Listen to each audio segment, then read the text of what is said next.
வீட்டில் ஒரு வேளைக்கு மட்டும்தான் சமைக்கணும், அதுவும் குயிக்காகவும் சமைக்கணும் அப்படின்றவங்க கண்டிப்பாக இந்த ரெசிபி ட்ரை பண்ணி பாருங்க. டேஸ்ட்டும் அல்டிமேட்டாக இருக்குங்க. இதுக்கு சோயாவும் எக்கும் மட்டும் இருந்தாலே போதும்.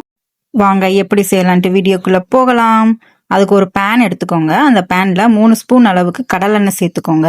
நீங்கள் சமையலுக்கு எந்த எண்ணெய் யூஸ் பண்ணுவீங்களோ அந்த எண்ணெய் கூட நல்லா சேர்த்துக்கலாம்.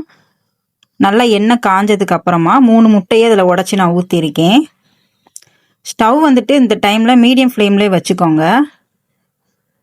இல்லைன்னா உங்களுக்கு முட்டை வந்துட்டு வேகமாகவே அடி பிடிச்சிரும். அது ஒரு மாதிரி கருண ஸ்மெல் அடிக்கும், நல்லா இருக்காது. இந்த மாதிரி எண்ணெயிலே நல்லா வதக்கி விட்டுக்கோங்க முட்டையை. இந்த அளவுக்கு முட்டை வந்ததுக்கு அப்புறமா அதை தனியாக ஒரு பாத்திரத்தில் மாற்றிக்கோங்க.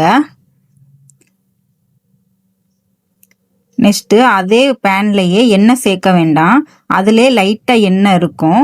அதில் நான் சோயாவை நல்லா வேக வச்சுருக்கேன்.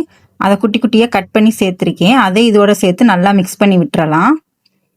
இதே நல்லா ஒரு 5 நிமிஷம் மட்டும் வதக்கி விட்டாலே போதும்.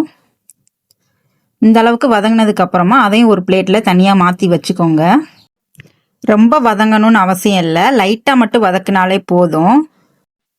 நெக்ஸ்ட்டு ஸ்டவ் ஆஃப் பண்ணிடுங்க. ஆஃப் பண்ணிவிட்டு அதே பேனில் ஒரு 2 ஸ்பூன் அளவுக்கு மட்டும் கடலெண்ணெய் சேர்த்துக்கோங்க. 1 ஸ்பூன் மட்டும் மிளகாய் பொடி, 1 ஸ்பூன் மல்லிப்பொடி, ஒரு 1/4 ஸ்பூன் மட்டும் மஞ்சள் பொடி, ஒரு 1/2 ஸ்பூன் மட்டும் மிளகு பொடி சேர்த்துட்டு நல்லா வதக்கி விட்டுருங்க. இந்த அளவுக்கு நல்லா கிண்டி விட்டுட்டு அதுக்கப்புறம் ஸ்டவ் ஆன் பண்ணிக்கலாம். ஆன் பண்ணிவிட்டு நான் ஒரு பெரிய சைஸ் வெங்காயத்தை இந்த மாதிரி கட் பண்ணி இடித்து வச்சுருக்கேன், அதை சேர்த்துக்கலாம். ஒரு 10லேருந்து 15 பூண்டையும் நல்லா இடித்து சேர்த்துருக்கேன். இந்த மாதிரி நீங்கள் இடிச்சிட்டு சேர்க்கும் போது டேஸ்ட் இன்னும் கொஞ்சம் அதிகமாக இருக்கும். இந்த அளவுக்கு நல்லா வதக்கினதுக்கு அப்புறமா 2 பச்சை மிளகாவை இந்த மாதிரி குட்டி குட்டியாக கட் பண்ணிட்டு சேர்த்துக்கோங்க. இந்த அளவுக்கு நல்லா வதங்கினதுக்கு அப்புறமா இந்த மசாலாவுக்கு தேவையான அளவுக்கு மட்டும் உப்பு சேர்த்துக்கலாம். இன்னைக்கு நான் ஒரு ஸ்பூன் அளவுக்கு உப்பு சேர்த்துருக்கேன்.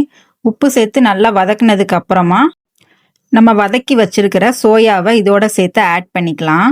அதையும் சேர்த்து நல்லா ஒன்றா மிக்ஸ் பண்ணி விட்டுருங்க. இந்த அளவுக்கு நல்லா மிக்ஸ் பண்ணதுக்கு அப்புறமா நம்ம வதக்கி வச்சுருக்கிற முட்டையும் இதோட சேர்த்து நல்லா மிக்ஸ் பண்ணி விட்டுறலாம். ரெண்டையும் நல்லா ஒன்றோட ஒன்று நல்லா மிக்ஸ் பண்ணி விட்டுருங்க. அவ்வளோதாங்க. லாஸ்ட்டாக ஒரு கைப்பிடி அளவுக்கு கொத்தமல்லி இலையை தூவி விட்டுறலாம். பேச்சுலராக இருக்கீங்க அப்படின்னா இதை கண்டிப்பாக ட்ரை பண்ணி பாருங்கள். ட்ரை பண்ணி பார்த்துட்டு எப்படி இருக்குன்றத மறக்காமல் கமெண்ட்டில் சொல்லுங்கள். நம்ம வீடியோ இப்போ தான் ஃபஸ்ட் டைம் பார்க்குறீங்க அப்படின்னா மறக்காமல் சப்ஸ்கிரைப் பண்ணிவிட்டு பாருங்கள். அப்படியே நம்ம வீடியோவுக்கு ஒரு லைக் போட்டுருங்க. தேங்க்யூ.